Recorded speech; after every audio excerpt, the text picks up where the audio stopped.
নারী আমার কাছে এসেছে অভাবতী রুটি করে, কখনো চপর মার করছে, কখনো অনেকবার শিক্ষার মতো মুখের আলোচনা, কখনো কখনো সীমার দাক্ষিণ্যে উজ্জ্বল করে তুলেছে তারা আমার বিন্দুকে।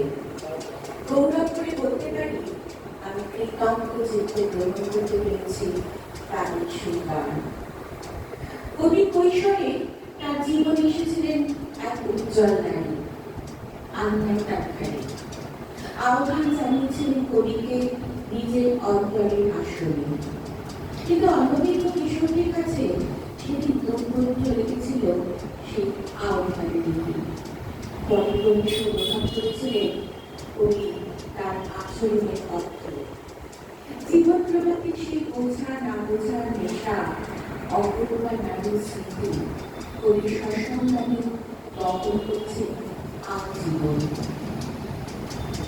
এ কি আলো তুমি এতকাল পরে? কি আশ্চর্য! আমি এখনই এতদিন পরে যে তুমি আজ ভুলেই গেছো তোমার আমায় দেওয়া সেই নামটা। না কিছুই করি বিশ্বাস করবে কিনা জানি না, আমি এই মুহূর্তেই ভাবছি তোমার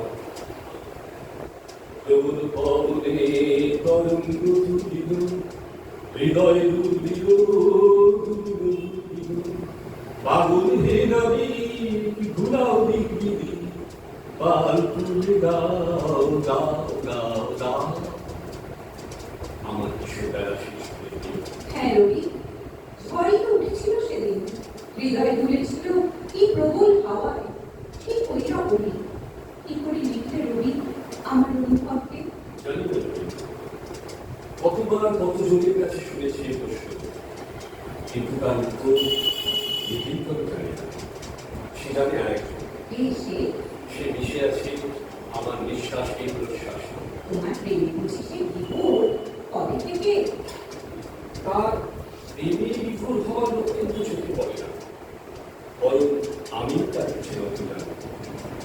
তা বহুকাল তোমার সঙ্গে পরিচয়ও আগে। ও বাল্যপ্রেম? তা বলতে পারি। তারই জন্যই তুমি তবে সেদিন আমাকে সে বুঝি কলকাতাবাসিনী করে তরুণী। কলকাতা অমর ছোট্ট বিরাটের মধ্যে তাকে পুরোবেই না, অসীম এই বিশ্ব জুড়ে তার বাস। খুব রবি, এইবার বুঝেছি তোমার সেই কবিতা কল্পনালতা, তার কথাই বলছো তুমি। কিনারি করে কথা বলার অভ্যাস তোমার আর জ্ঞান না। হ্যাঁ, কবিরা অমন জ্ঞান করেই কথা বলে। তোমাদের কৌমির বাড়িতে সামনে ওই আরব সাগরটাকে বলে বলে তোলপার করে দিবারাত্র মাথা খুলে নতুন কবিতার খুঁজে। তোমার কাছে কবি খ্যাতি পাওয়ার সে কি ভীষণ চেষ্টা। কেন তোমার চেষ্টা? বারে ওই কবিতাই যে ছিল আমার একমাত্র মূলধন। আর কি বলি, বাড়ির লোকে আমায় নিজের থেকে ব্যারিস্টার করিয়ে আনা জিজ্ঞাসা তখনও ত্যাগ করেন। বিলের যাত্রার আগে দিল্লিতে গীতাকাণ্ড শেখাবার জন্য মেজদাদা আমায় বোম্বেতে তোমাদের পরিবারে মজুত করে। তোমার বাড়ির লোকের সে দুরাশা পূরণ হলে কি যে হতো ভাবলেও শিউরে উঠতে পারে। আইন দুনিয়া নির্ঘাত পেত এক ব্রিকলেস ব্যারিস্টারকে। ওহে হৃদয়বতী, আইন জগতের সম্ভাব্য ক্ষতিতে তোমার এত দুশ্চিন্তা, অথচ সে দুরাশা পূরণ না হওয়ার ফলে কাব্য জগতে এই বিপুল লাভের হিসেবটা একবার খতিয়ে দেখবেন না? তখন দেখো যাকের কথা বেরোতো না তোমার মুখ দিয়ে। আরে সে ছিল এক মহা আফসোসের কাজ। তুমি ছিলে সত্যিকারের এক শার্টিং লেডি। তোমার চোখে নিজেকে দামি করে তুলতে আপ্রাণ জানি করতে চেষ্টা করতো আমার কাব্যকে। আমার চোখে নিজেকে দামি করে তুলতে তোমায় চেষ্টা করতে হতো, অথচ বোঝনি যে আমি বুঝিনি ভাবছা এবং কিছু কিছু যেন তখন কাঁচা বয়স আমার। তোমার মুখে প্রথম শুনেছিল নিজের মুখের দাবি। বাড়িতে সকলে আমায় বলতে পারো ছিল তোমার কথাগুলো খুশি জানাতে জানে, কিন্তু তা বিশ্বাস করার মতো মনে জোর ছিল না। হ্যাঁ রবি, তোমার সেই না বুঝতে পারা আমাকে কি যে আঘাত করতো কি আর বলবো। একদিন বললাম আমায় একটা নতুন নাম দাও, যে নামে শুধু তুমিই আমায় ডাকবে। আমি বললুম, নদী। মুখ থেকে কেমন যেন স্বতঃস্ফূর্ত ভাবে বেরিয়ে এলো। অবচেতনের মনস্তত্ত্বে হয়তো তার কোনো একটা ব্যাখ্যা আছে। রবি, অবচেতনের সব তোমাকে ব্যাখ্যার কথা রাখো। আমি আমি সম্পূর্ণ সচেতনে বুঝেছিলাম। তুমি স্বীকার করো বা না করো, মন থেকে তুমি আমাকেই চাও, শুধু আমাকে। সংস্কৃত কাব্যে পড়েছিলাম সূর্য পদ্মের সেই আশ্চর্য প্রেমের কথা। হ্যাঁ, সূর্যের আলো উঠলে তবেই পদ্ম ফোটে। কবিরা সূর্য ও পদ্ম, রবি ও নলিনী, আমার শরীর মন অপরূপ একটি গান হয়ে বেজে উঠেছিল সেদিন। আর সেই সুরের প্লাবনে কোথায় ভেসে গিয়েছিল প্যারাল। আমি ছিলাম যার বাগদত্তা। আমি জানতে ভাইয়ের কথা, তাই আমার মনে হতো তোমার সঙ্গে ঘনিষ্ঠতার অধিকার নেই আমার। কত ছোট করে তোমার কাছে কাছে ঘুরতুম বলো, যে যে মিশতে চাইতুম তোমার সঙ্গে।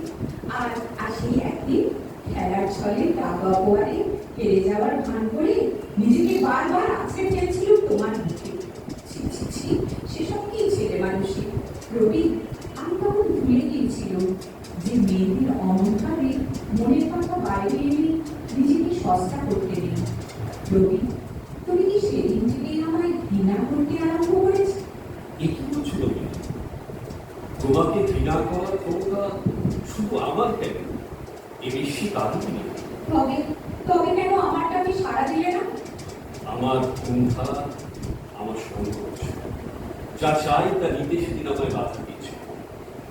বিশ্বাস করো, বড় লাগুক ছিলেন কি, সময় চলে গেলে সেটি আর ফেরে নেই। তুমি কি নিষ্ঠুরভাবে অবজ্ঞা করেছিলে সেদিন আমার ভালোবাসাকে? না বলিনি। আর শোনো, ভালোবাসাকে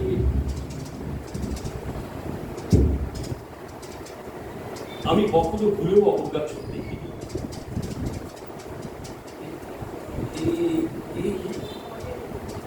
কোথায় ছিলে? এই তো ছিল এখানে। কিন্তু নদী কেমন করে আসবে? কবি ক্ষয় নদী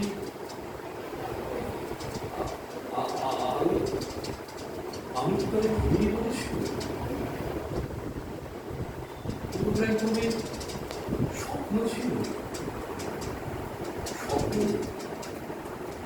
কিন্তু কি আশ্চর্য স্বপ্ন। আমি কেবল এই স্বপ্ন করেছি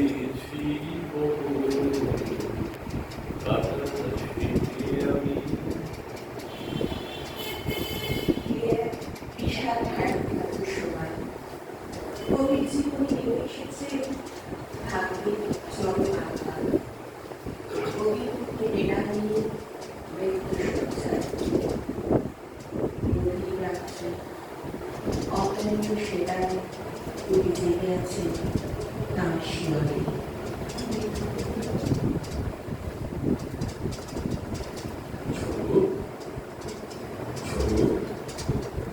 মাথাটা একটুখানি তুলো, ওষুধ খাওয়ার সময় হয়েছে। আমার তো লজ্জা করে, কষ্ট হচ্ছে তোমার। আচ্ছা বলো তো, এই রোগীর সেবা করা কি পুরুষ মানুষের কাজ? এত বড় বদনাম, চাপ তুলে খোটা। আর নিজ জাতি হিসেবে আমরা পুরুষেরা নিতান্তই শান্তির প্রিয়, নইলে ধুমকুমার কান বের যেতে একদিন। না, মাথাটা পড়বে একটুখানি। এই যে আমার হাতে কথা। হ্যাঁ হ্যাঁ, এই তো মুখটা একটু মিশিয়ে দিই। হ্যাঁ, এই এই এই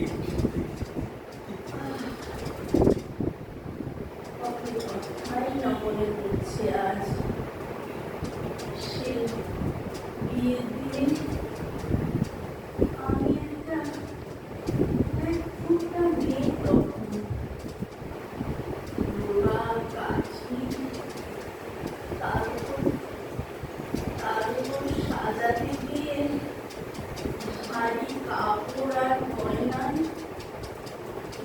কবিরা ঢেকে দিয়েছিল আমার গোটা শরীরখানা। আমার মনে করে সেই আড়াল থেকে তোমার নাকের নরকটি ভিন্ন, সেদিন সেদিন আর কিছুই দেখতে পাইনি আমি। দেখতেই পাওনি? তবে তবে কি করে সেই গানটা ধরেছিলে গো? সেই যে সেই আমরি লাবণ্যময়ী কবিরা বাবু বড় মিথ্যেবাদী হয়। কবিরা হলেন সত্যদোষ। সেদিন যে তৃতীয় নয়নটি দেখে নিয়েছিল তোমার অপেক্ষা লাবণ্য, আমি তখন লজ্জায় মরি। চারপাশে মেয়েদের কি হাসাহাসি, কিন্তু তারপরে কত হাসি, গান, আনন্দ, যেন আচমকা এক নদীর মিহির বিরতি। কথাটি বা কাটলো বলো? তোমার মনটা কালো করি দিদি। নতুন, হ্যাঁ শুনুন, বড় ভালোবাসতে থাকে। জানো, তার মর্মান্তিক মৃত্যু ছিল আমার জীবনে জ্ঞানে পাওয়া প্রথম সুখ। আমার সেই সময়ের কবিতাগুলো প্রথম পাঠিকা ছিলেন তিনি। এই বিরাট বাড়িটিতে আমি ছিল একটা হেলা খেলা ছিল, তার কাছে পেয়েছিল যত্ন। আর কাব্য সাহিত্য নিয়ে কি সব তার আলোচনা, আবার খুনসুটিও কিন্তু কম হতো না আমাদের। তোমার গান শুনে চারজন লোক একটু বাজে বাজে দেখছে বলে ভাবছো বিরাট গাড়িয়ে হয়েছে না? সত্য তোমার চেয়ে ঢের ভালো গায়। ভৌম স্বঘোষিত সঙ্গীত সংস্থা উদণ্ড প্রশ্ন একটা কাল শোনো দেখি একবার। আজি প্রভাতের পর কেমনে বসিল গ্রামের পর, কেমনে বসিল গুহার আধারে প্রভাত পাখি গান। না জানি কেমনে এতদিন পরে জাগিয়া উঠিল প্রাণ, জাগিয়া উঠিছে প্রাণ। ওরে উঠলে উঠিছে বাড়ি, ওরে প্রাণের বাসনা প্রাণেই গানে লুঠিয়া রাখবে আমি। কি কথা কেমন শুনলে বলো? মাত্রা চিত্তচন্দ্রে হাত পেতেছে দেখছি, মন্দ লেখনি, তবে কিনা উচ্ছ্বাসটা বড় বেশি। প্রাণের আগে আর বিধানা দিতে পারছো না, মরে যাই আর। যতই লেখো না কেন, তোমাকে আর বিহারী রানের মতো লিখতে হচ্ছে না কোন কালে। কি মুশকিল, বিহারীরা হলেন কি নমস্য ব্যক্তি, কিন্তু আমি কোন দুঃখে তার মতো লিখতে যাবো? আমি লিখবো আমার। দেখবি একদিন জগৎ জুড়ে মানুষ গাইবে জয় জয় রবীন্দ্র গোবিন্দ্র, জয় জয়। থামো থামো, ঢের হয়েছে। ভারী একেবারে আমার কবি ফুলা ছুটুনি এনে। তা খুব যে শাড়ির ঘটা দেখছি, আজ আবার চলে কোথায়? আমি কি চেষ্টা লোক? কত জায়গায় বলে আমার কত নিমন্ত্রণ থাকে। ঠিক আছে, তা যাও না যাও, কিন্তু ফিরে এসে যদি দেখো তোমার ঘরের জিনিস কিছু হারিয়েছে, আমাকে দোষ দিও না। যায় রোজ রোজ আমি তোমার ঘর সামলাতে পারবো না, এই বলে দিচ্ছি। আমার ঘর সামলাতে হবে না তোমার, নিজের হাত সামলাও, কানেই হবে। তা যাই হোক, কিন্তু নিজের নেমন্তন্ন খেয়ে বেড়ালেই চলবে? আমার সেই মাছের গল্প তুমি কবে আবার খাওয়াবে বলো? পরে ভেবে দেখছো বেকার বন্ধুরা। হোক না, হয়ে গেছে আমার। সেদিন এমন চেঁচে পুচে খেলে যে পাতে পিঁপড়ে কেটে যায়। খেয়ে থেকে আবার বলা হলো এর চেয়ে আমাদের গজবামন ঠাকুরের রান্না অনেক ভালো। তা যাও না যাও, গজ ঠাকুরের রান্নাই খাওয়াতে যাও। আহা হা, কথাটা তুমি বুঝলে না বলতে। নেহাত থেকে থেকে আমার পরোপকার প্রবৃত্তিটা মাথা ছাড়া দেয় কিনা, সেই জন্যই তোমায় না। গল্পটা হবে কি তার মানে? মানে বড় ঠাকুর তোমায় রান্নায় ছাড়িয়ে যাবে, ঠিকই আর ভালো দেখায়। তাই তুমি জ্যোতি দাদা বারবার নাটকের মহড়া দিয়ে সেটিকে যেন উচ্চ স্তরে নিয়ে যান, তেমনি তুমি যদি ক্রমাগত রান্নার মহড়া এগিয়ে গিয়ে আমার উপর একটা নিঃস্বার্থ সমালোচনার ভাব দাও, তবে তবে আশা করা যায় কালে চিনে গজ ঠাকুরকে তুলতে তো হবে রে, হ্যাঁ? তো হবে রে ছেলে।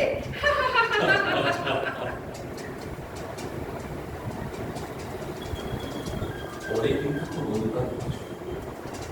অনুতাপ? নিজের সংযম হারিয়ে ফেলার অনুতাপ। আমার অমর উন্মাদ শোকের প্রকাশ তোমাকে যে কত অসম্মান দিচ্ছে। আমার আবার অসম্মান কিসের? রাতের পর রাত এক রাত্রে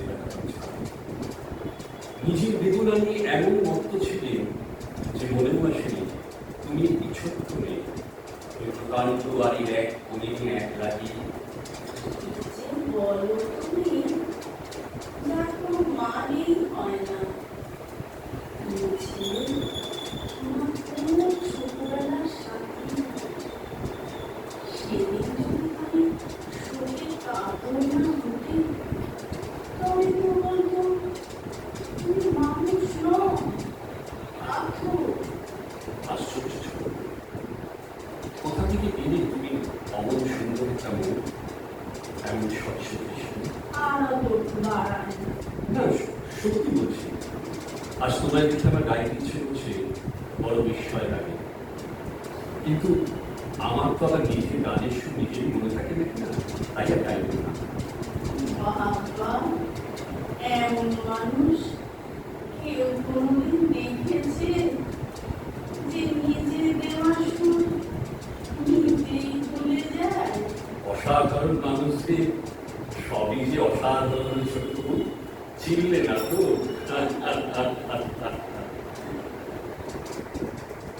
আর শান্তিনিকেতন করার দিনে কি সহজে আমার হাতে তুলে দিয়েছিলে তোমার অপূর্ণ। আমি তখন আতঙ্কে বেনায় ডুবে আছি, তখনই তো তুমি আমার শান্তিনিকেতনকে বাঁচা। আচ্ছা, তোমার শান্তিনিকেতন আবার কি? কাগজে আমারও নয়। নয়তো কিসের দায় পড়েছিল গো আমার? বেশ করেছি, নিজের জন্য নিজের গয়না দিয়েছি। তোমার তাতে কি? কি জটিল চুক্তি যা।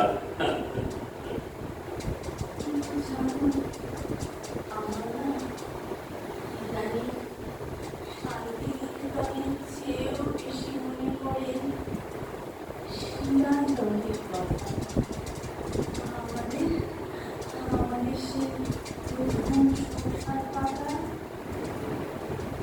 আর কোনোদিন দেখতে পাবো না আমার কাঁধের ওই শিলাঞ্জনকে। কেন দেখতে হবে না? তুমি আগে সেগুলো করো, তারপর আবার একবার সুখ দিও না তো। আমি জানি আর বেশি দিন থাকবো না এই দুনিয়ায়। এই কি সৃষ্টি সারার কথা। এবার আমি খুব রাখবো। আমায় ধরে রাখতে পারবে?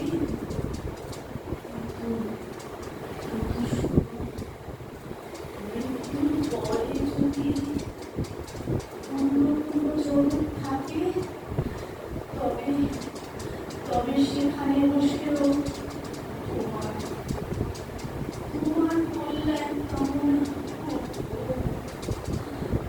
তখন আর কি করে জানাবো বলো?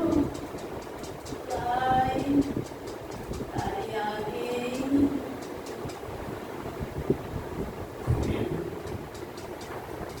শিশুর মতো দেখাচ্ছে এখন তেমনি সরল হবে। একটি খবর তো কোনোদিন জানবে না, কোনো চলে গেলে আমার এমন কেউ থাকবে না যাতে যাতে সব কথা খুলে বলা যায়। জন্মের বিচিত্র খানখেয়ালে কত সময় ওলটপালট হয়ে যায় জীবনের পরিকল্পনা। তেমনি এক দিনে কবির বিদেশ যাত্রার পথ বদল হল। যাবার কথা ছিল সুদূর পেরুতে, কিন্তু পথে ট্যাক্সি নেমে এমন অসুস্থ হয়ে পড়লেন যে উঠতে হলো ওখানকার এক হোটেলে। আর আশ্চর্যভাবে তার সঙ্গে সাক্ষাৎ হলো ভিক্টোরিয়া ওকাম্পোর। কবি মানস উদ্যানের সেই বিদেশি ফুল। 1924 সালের কথা। কবির বয়স তখন 63। আমি ধন্য। আজ সেদিছি প্রেম কেমন করে মিশে যায় যায়, দুটি কি তখন আর আলাদা করে চেনা যায় না।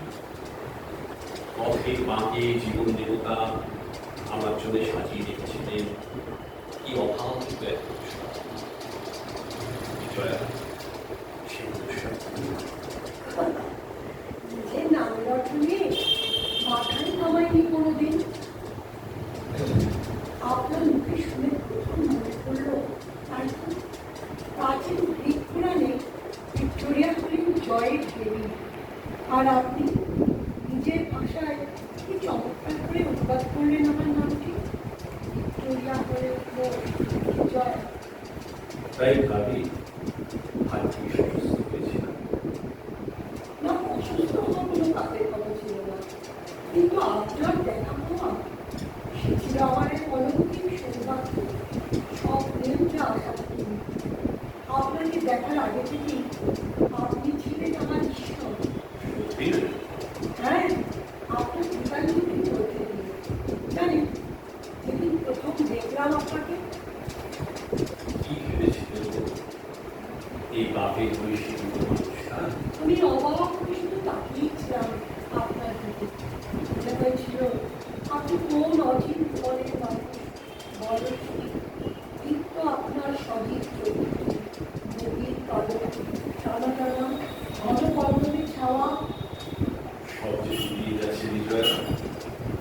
মনে হচ্ছে আমি আসলে কি অদ্ভুত যোগাযোগ, তাই না? আমাদের সম্পর্কে এমন এক গভীরতা তৈরি হয়েছিল যখন পরস্পরের প্রতি আস্থা, বলুন। দুটি মানুষের মানুষতরণ মিলিয়ে গেলেই আপনি যাতে সুস্থ থাকেন, তাই আপনাদের সমুদ্রকে ঘুরলে পাহাড় ঘেরা জানালাম। আমার অনেক সৌভাগ্য কি সেদিন আমাকে রাজি হল। আজ সত্যি ওরা ঠান্ডা দিয়া খান জল নদী ঘর মিশে যাচ্ছে। বাগানে অজস্র গোলাপ আর পিউলিতে ঐশ্বর্য। বাড়ি আস দিয়ে হয়ে চলেছে গ্রাম। অপূর্ব ছিল না। মনে পড়ে সে বাড়ির নাম। বিড়াল বিড়াল আপনার ভাষায় যার অর্থ নদীর সুর। জানেন, একদিন কিন্তু অপরাধ করেছিলাম একটু। আপনার কবিতা লেখা খাতাটি আমি লিখেছিলাম আপনার অজান্তে। খাতার গোপনতায় আসন রাখতে পারবেন তাহলে কবির ভাষার পাশে না, তা জানি না, কিন্তু দেখলাম আপনার আশ্চর্য শিল্প। খাতায় অজস্র আঁকিবুকি কাটাকুটি, আর তা থেকে বেরিয়ে এসেছে কি আশ্চর্য সব ছবি।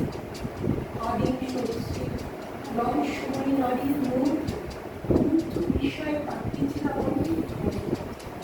এবার কেন তুমি অত দূর থেকে ছুটে এনে চাইছে আমার ছবি সেই প্রচন্ড রসুন। সব দায়িত্ব খরচ অযাচিতভাবে নিলে নিজের কারণে আমার ছবি এখন করেছে আপনি নিজে এক বিনীত গৌরবে হয়ে যাচ্ছে রাজা। জানি না তোমার মুগ্ধতার যোগ্য কিনা আমি। জয়া, আমি প্রতিদিনই এক পা করে এগিয়ে চলেছি মৃত্যু। আর হয়তো দেখা হবে না। না, ও কথা বলবেন না প্লিজ। ঈশ্বরী জয়া, আলিঙ্গন করলাম।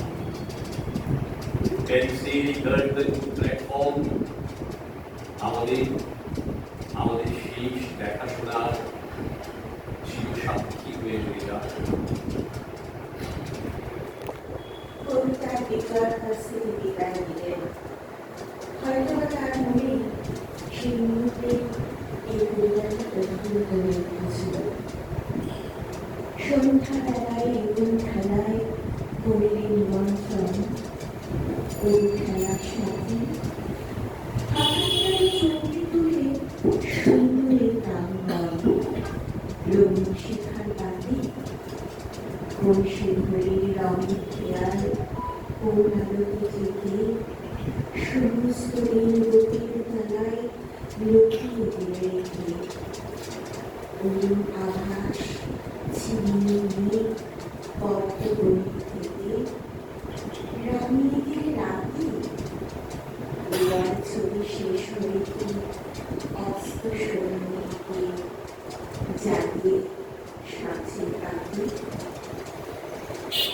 কবি ছিলেন এমনই এক আলোকিত মানুষ। জীবনের শেষ দিন পর্যন্ত তিনি উজ্জ্বল করে তুলেছেন অজস্র প্রাণকে। অশান্ত কত মন আশ্রয় পেয়েছে তাঁর কাছে, যেমন হেমন্তবালা। ধর্মবিশ্বাসে কবির সঙ্গে মিল ছিল না তার। হেমন্তবালা ছিলেন আশ্রম পাশন, বৈষ্ণব ধর্মের দীক্ষিতা। কতটা আচার বিচার নিয়মের বেড়াজাল তার জন্য। তবু ক্ষুব্ধ অশান্ত মন নিয়ে একটু শান্তির আশায় বারবার কবির কাছে ছুটে এসেছেন হেমন্তবালা। আজ আবার 22শে শ্রাবণ। দেখতে দেখতে কতগুলো বছর কেটে গেল। এই দিনে চলে গিয়েছিলেন তিনি, আমার রাজা, আমার দেবতা। কত দিনের কত কথা যে আর ছবি হয়ে বেশি উঠছে মনে। প্রথম তাকে চাক্ষুষ দেখেছিলাম জোড়াসাঁকোর বাড়িতে। সন্ধ্যা পেরিয়ে গিয়েছে, কাঠের শিল্পে উঠছি আর কাঁপছে বুকের ভেতরটা। তার ঘরে পৌঁছলাম শেষ পর্যন্ত। এক কোণে একটি টেবিল ল্যাম্প জ্বলছে। সেই আলো ছায়ার মধ্যে আরাম চেয়ারে আধশোয়া হয়েছিলেন তিনি। আমায় দেখে সোজা হয়ে উঠে বসলেন। সে কি আশ্চর্য রূপ! মনে হলো কালের পর্দা সরিয়ে আমার সামনে আবির্ভূত হয়েছেন বৈদিক যুগের কোনো ঋষি। আমি লুটিয়ে পড়লাম তার পায়ে। শুধু একই তো নয়, তার চরণে লুটিয়ে পড়ল আমার সমস্ত মন প্রাণ। তুমি খুবই ভালোবাসো বন্ধু। হ্যাঁ, চিঠি করে আমার ধারণা জন্মেছিল তোমার মুখে বুঝি হঠাৎ শুনছি বিষয়ে, কিন্তু এতে দেখছি ভালো মানুষ। তবে কিনা সন্দেহ হয় এ হয়তো হিমবাহী অল্প একটুখানি ভেসে থাকা অংশ, ক্রমশ বিকাশ। কি যে বলে! তুমি যত চিঠি লিখতে আমাকে রকমারি সইকার করার, কখনো খদ্দরপালা, কখনো জোনাকি দেবী, আবার কখনো রক্তপালা। আমার সচিবরা হাতে লেখা বেরিয়ে ধরে ফেলত। পরে নামের আড়ালে মানুষ কি আসবে। আপনার চিঠি বাবু কি আশা করা করিনি। নিজের মন দিনে ছিল কত না অশান্তি। গোপালের পূজা অর্চনায় কেটে যেত সময়। কিন্তু আজ সত্যি বলবো, কৃষ্ণ নাম জপের মধ্যেও খুলে ফিরে আসতো আপনার নামের শুনে। যেটি যোগাযোগ করলাম, মনে হতো আমি বুঝি আপনার খুন। আপনাকে চিঠি না লিখে আর থাকতে পারলাম না। আপনি দয়া করলেন, একদিন উত্তর পেলাম আমার চিঠি। আমি বুঝেছিলাম আমাকে চিঠি লেখার তোমার আন্তরিক প্রয়োজন আছে। নিজেকে প্রকাশ করার একটি উপলক্ষ চাই। যদিও তোমার আমার পথ আলাদা। তুমি ঈশ্বরকে কল্পনা করেছ ওই মূর্তিগুলোর মধ্যেই কেউ না। কত না নিয়ম, আইন, আচার, সঞ্চয়, জাতি ছাড়া।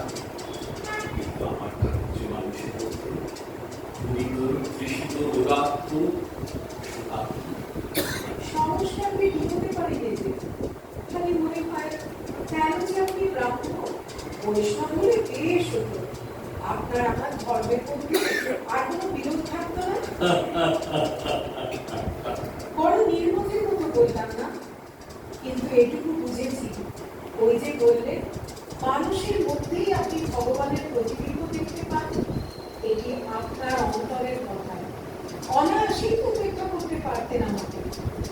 করেননি।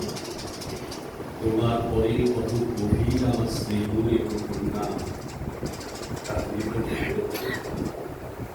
মর্মে মর্মে উপলব্ধি করেছিলাম। প্রথম দিন আপনার নিজের হাতের লেখা চিঠি পেয়ে আমার আত্মা বেড়ে উঠেছিল, আনন্দ ধারা বহিছে ভুবনে। আপনি মানুষের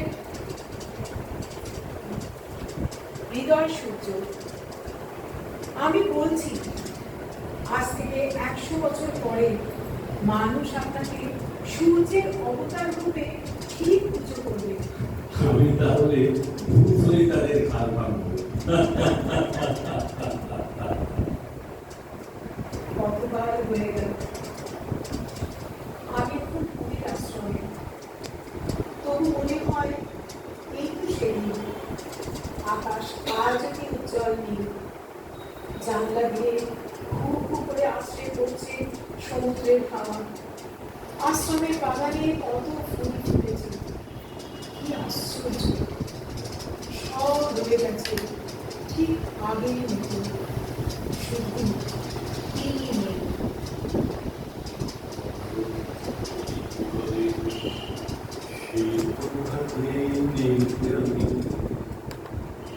সকল খেলা, সকল খেলায় করব খেলা এই আমি। আহা এই বলিব সেই প্রভাতে এই আমি।